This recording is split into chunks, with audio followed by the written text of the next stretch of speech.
Halo semua, perkenalkan nama saya Daud Fernando yang akan berpartisipasi dalam kompetisi Data Science Competition yang diselenggarakan oleh Starcore Analytics dan juga Departemen Statistika IPB University. Nama tim saya adalah Liberate dengan judul yang dibawakan Pengentasan Gagal Panen menggunakan Perekomendasian Tanaman. Pada kompetisi ini mengusung tema Leveraging AI and Data Science to Solve Real-World Challenges. Si negara agraris Indonesia. Sekitar 36,7% wilayah di Indonesia didominasi oleh lahan pertanian. Dari luas wilayah Indonesia sebesar 190,5 juta dan akumulasi total luas lahan pertanian yang mencapai angka 70 juta. Oleh karenanya, masyarakat yang ada di Indonesia mengambil kesempatan emas ini untuk bekerja di sektor pertanian disebabkan oleh peluang yang tinggi untuk bekerja di sektor ini. Itu mengutip dari perkataan Menteri Pertanian. Faktanya, 3 dari 10 orang Indonesia bekerja di sektor pertanian. Data Badan Pusat Statistik, terdapat 40,6 juta pekerja di sektor pertanian, kehutanan, dan juga perikanan per bulan Februari tahun 2022. Apabila merujuk ke total penduduk di Indonesia pada periode waktu yang sama, terdapat sebanyak 135,61 juta jiwa. Maka, proporsi pekerja di sektor ini mencapai 29,96%. Hal ini dapat dilihat juga sumber datanya dengan sebaran pekerjaan yang telah diolah oleh Databox. Jumlah pekerja berdasarkan lapangan pekerjaan utama per Februari tahun 2022 didominasi oleh pertanian, hutan, perikanan dengan total 40,6 juta dibanding dari lapangan pekerjaan utama yang lainnya. Namun, hal ini juga didatangi dengan tantangan yang tinggi. Gagal panen di sektor pertanian adalah tantangan utama yang harus dihadapi oleh pekerja pada lapangan ini. Tiga hal di antaranya ada cuaca ekstrim, hama, dan juga faktor lainnya. Untuk menghadapi permasalahan tersebut, sudah ada beberapa solusi existing dan ada juga dampak dari gagal panen itu sendiri. Dampak salah satunya ialah total kerugian pada kasus PASO karena banjir mencapai 412 miliar rupiah yang terdiri dari 57.053 petani pada tahun 2023 menurut Kemenko PMK. Lalu ada beberapa solusi yang telah diutarakan peneliti melalui artikel ilmiah. Pertama, lebih waspada lagi dalam memilih varietas tanaman yang akan ditumbuh kembangkan agar mengantisipasi adanya gagal panen berkelanjutan. Lalu, ada juga mempertimbangkan faktor eksternal seperti kondisi tanah dan juga cuaca yang lazim terjadi di musim tertentu sebagai landasan varietas tanaman. Selain itu, solusi yang sudah diterapkan dan juga berdampak positif adalah peneliti mandiri yaitu Pak Yusuf. Peneliti mandiri ini mengukur curah hujan yang telah dilatih oleh peneliti petani sesungguhnya. Di gambar ini, petani akan dilatih untuk mencatat data-data dari faktor-faktor eksternal secara manual dan mengolahnya untuk mengambil keputusan varietas tanaman mana yang cocok untuk ditanam pada periode waktu tertentu. Namun, hal tersebut masih dilakukan secara manual.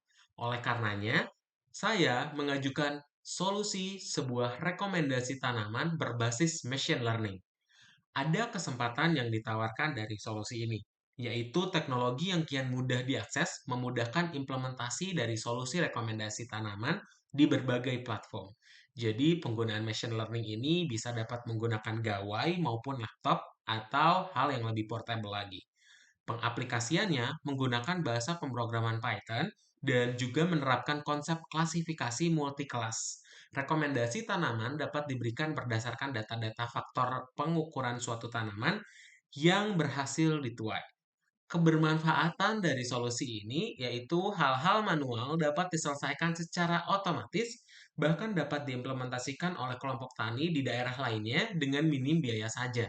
Untuk mencapai hal tersebut, maka Real World Fake Data digunakan atau RWFD untuk tanaman berhasil dalam pemanenan. Jadi, data yang akan digunakan akan terdiri dari beberapa kolom.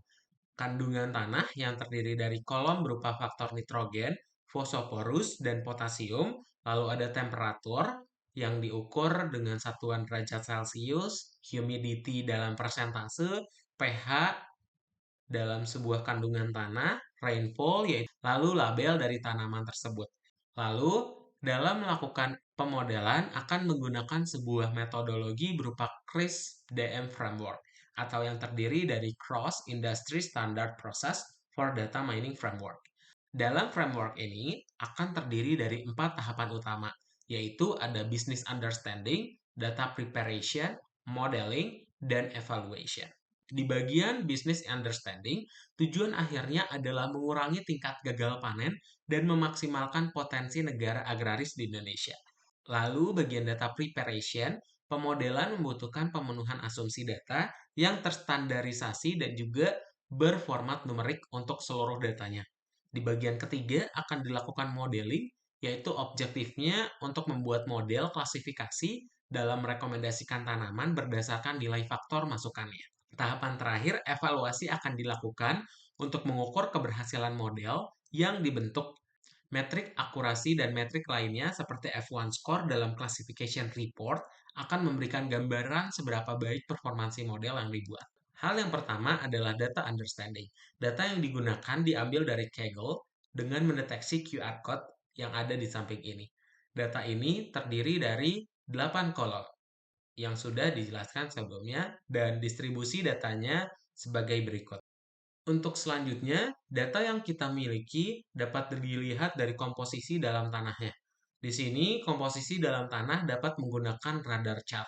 Dalam penggunaan RWFD, komposisi nitrogen menjadi kandungan tertinggi, kurang lebih 138, kemudian disusul fosforus dan potasium. Tidak ada multikolinearitas. Dalam pemodelan, penting untuk melihat keterhubungan antar variabel agar tidak redundan memberikan informasi ke model sehingga lebih kompleks. Dengan demikian, dapat memilih beberapa fitur dari hasil korelasi antar variabel yang dihasilkannya. Distribusi faktor pertanaman. Menggunakan scatter plot, sebaran tiap tanaman pada faktor tertentu dapat dilihat dengan jelas. Dari sini terlihat tanaman padi memiliki tingkat moderat di hampir semua faktor pengukuran dalam keberhasilan panennya. Tanaman pada suhu tertentu. Pemanfaatan dalam menggunakan pivot table dapat memberi gambaran fungsi agregasi rataan pada tanaman. Dalam kasus ini, chickpea harus berada di suhu yang cenderung dingin dalam Celcius dan pepaya dalam suhu yang panas.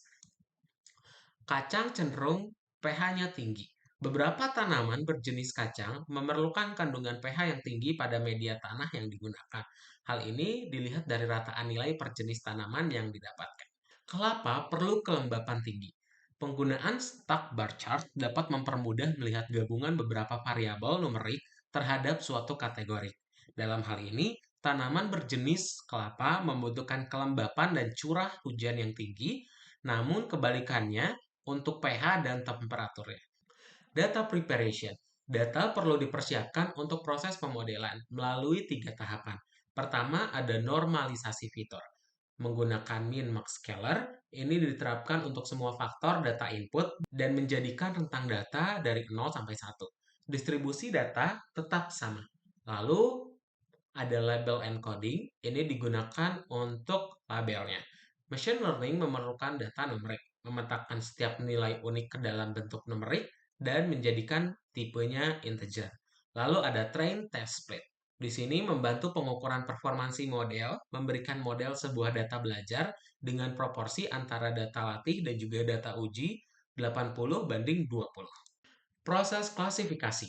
Model akan memberikan prediksi nilai dari sebuah fungsi hasil pembobotan tiap data input dan kemudian meninjau hasil prediksinya melalui batasan nilai dari suatu label yang sudah ditetapkan.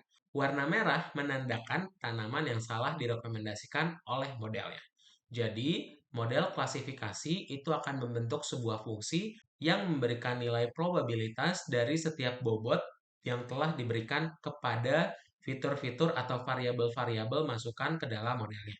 Dan di sini Dapat di-set juga untuk setiap labelnya menggunakan nilai ambang batas, dalam kasus ini 0,804 merupakan kelas yang bertipe 0, sedangkan di atas dari 0,804 itu bertipe kelas 1. Dan warna merah merupakan kesalahan dalam model merekomendasikannya. Pemodelan. Pemodelan menggunakan decision tree. Algoritma decision tree akan mengambil feature inputan untuk dijadikan sebuah node atau daun dalam penentuan nilai ambang batas untuk suatu kategori dengan multi kelas, dengan menetapkan grid search CP atau cross validation dan juga random search cross validation yang menghasilkan parameter terbaik max features 0,9 dan max depth 27. Dari sini dapat dilihat sebuah model decision tree akan menghasilkan node dan juga pengambilan keputusan termasuk kategori ambang batas yang mana. Pemodelan selanjutnya menggunakan random forest. Algoritma random forest merupakan akumulasi dari beberapa decision tree yang menjadikannya seperti model ensemble alias menggabungkan beberapa model lemah dan menyatukannya jadi kesatuan agar memberikan banyak perspektif dari beberapa model. Dari sini dapat diambil feature importance juga dari hasil model yang berhasil dibuat. Dalam kasus ini, random forest memperhitungkan bahwa rainfall itu cukup penting dalam pengambilan keputusan pada rekomendasi jenis tanaman mana yang cocok untuk ditanam. Lalu disusul dengan humidity dan beberapa feature lainnya. Dari model-model yang telah dibentuk, evaluasi model harus dilakukan berbasis classification report.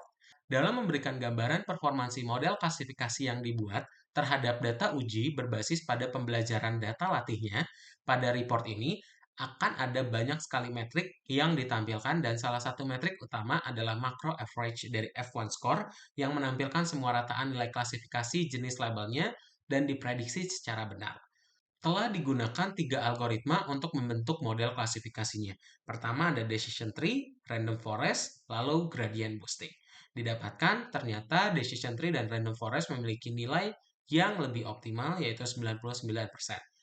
Kesimpulannya, gagal panen atasi dengan rekomendasi tanaman. Ada 3 poin utama. Pertama, potensi Indonesia.